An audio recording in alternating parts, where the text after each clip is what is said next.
അസ്സലാമലൈക്കും. ഇതെന്റെ 3 മക്കളാണ്. മക്കൾ തലസിന രോഗികളാണ്. വർഷങ്ങളായി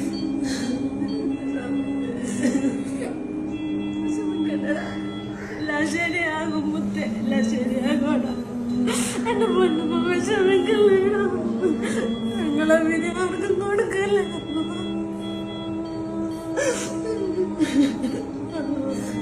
ഞങ്ങൾക്ക് ഈ ഭൂമിയിൽ ജീവിക്കാനുള്ള അവകാശമില്ലാത്തത് കൊണ്ടാണ് ഈ 3 പൈതമക്കൾക്ക് ഈ വിധി തന്നത്. എന്റെ മക്കളില്ലെങ്കിൽ ജീവിച്ചിരുന്നിട്ട് കാര്യമില്ലല്ലോ. എന്റെ പൈതമക്കളും 3 പേരും അനുഭവിക്കുന്ന വേദനകളെല്ലാം ഞാനെല്ലാം കാണുന്നത്.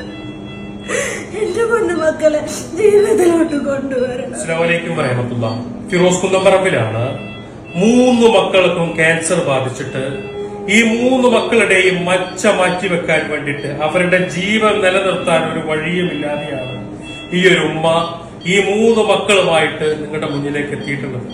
ഈ കുഞ്ഞു മക്കളുടെ ജീവൻ നിലനിർത്താൻ ഈ 3 പേർക്കും എല്ലാ മാസവും 2 തവണ വെച്ചിട്ട് ശരീരത്തിലെ ബ്ലഡ് മാറ്റി കയറ്റിയാൽ മാത്രമാണ് ഇവർക്ക് വേദനയില്ലാതെ കടന്നുറങ്ങാൻ സാധിക്കുള്ളൂ, ഇവരുടെ ജീവൻ നിലനിർത്താൻ സാധിക്കുള്ളൂ. ആ ഒരവസ്ഥയിൽ ആ മക്കളെയും കൈപിടിച്ച് ഈ ഉമ്മ അങ്ങനെ മുന്നോട്ട് പോവാം.